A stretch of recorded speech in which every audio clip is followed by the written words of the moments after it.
di Afghanistan itu dulunya itu sama persis kondisinya dengan di Indonesia. Mereka makmur, hidup berdampingan, dan saling sokong menyokong, gotong royong. Akan tetapi setelah masuknya Al-Qaeda, Jihad Islam, terus ISIS, dan terakhir yang sekarang ini Taliban, itu menjadi morat-marit dan masyarakat menjadi kotak-kotak, sehingga terjadilah perang saudara. Ditambah dengan masuknya negara asing yang berkeinginan untuk menguasai sumber daya alam yang luar biasa besar di Afghanistan. Itu kita tahu semua dulu tahun berapa itu, 90 sekian, tahun 2000 sekian, itu perebutan antara Soviet dengan Amerika di Afghanistan di sini. Jadi sebetulnya yang diperebutkan itu, mereka ini, Amerika, Soviet ini bukan menolong, tapi memperebutkan sumber daya alam yang luar biasa besar di Afghanistan, sehingga antar penduduk yang asalnya rukun damai itu diadu domba. Itu posisi di Afghanistan dulu. Nah, setelah Taliban dan lain sebagainya jadi morat-marit, dan sampai sekarang jadi ya seperti ini, hancur.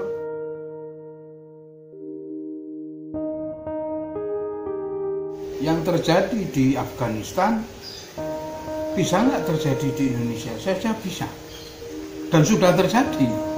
Di mana? Di Poso. Di Poso itu, kalau waktu itu zaman Gus Dur itu tidak keras, orang yang bawa senjata ditembak.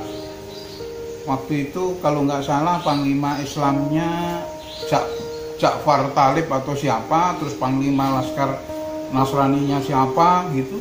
Mereka perang memang sengaja diadu. Start on Poso, di Poso, dan itu mereka berpikiran bisa nyebar ke seluruh Indonesia saat itu. Tapi untung zaman itu pemerintah kita tegas, siapa yang bawa senjata siapapun itu, kelompok apapun itu, tembak di tempat, sehingga tidak sempat melebar. Jadi kalau orang kita berpikir bahwa yang terjadi di Afghanistan tidak mungkin terjadi di sini, oh itu salah besar. Nyatanya sudah terjadi di Poso saat itu. Cuman tidak melebar karena pemerintahan tegas. Jadi di kesempatan ini saya minta kepada pemerintah sekarang, supaya tidak terjadi apa yang terjadi di Afghanistan, pemerintah harus tegas terhadap kelompok-kelompok yang berusaha untuk memecah belah Indonesia.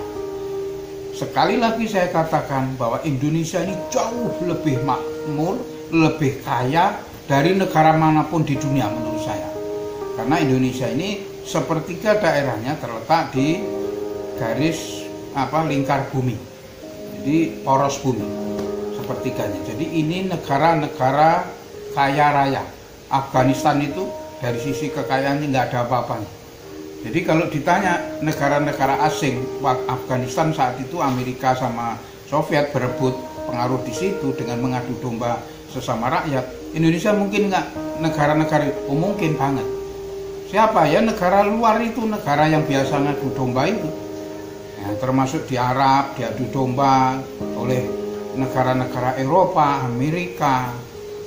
Itu jelas-jelas banget bahwa ini negara itu sudah beberapa kali dicoba untuk diadu domba.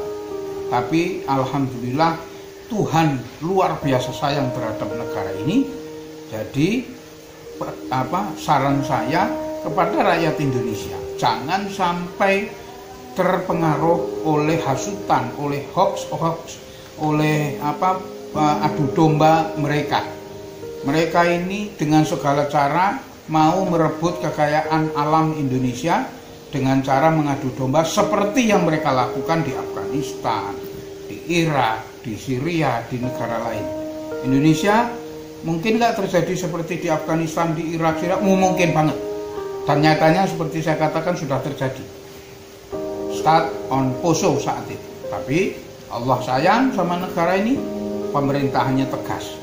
Nah, Pak Jokowi sudah luar biasa bagus, sudah tegas banget dengan start awal ia membubarkan HTI. Tapi perlu langkah-langkah berikut, bukan hanya membubarkan, tapi periksa semua organ-organ radikalisme di Indonesia ini, organ-organnya apa saja, pimpinannya siapa saja. Nah, tangkepin, diadili, supaya apa? Supaya masyarakat jelas ini musuh negara, ini kawan negara, ini yang mensupport negara, ini rakyat yang cinta terhadap negara. NKRI ini rakyat yang hanya ingin merebut dengan kelompoknya merebut kekuasaan saja.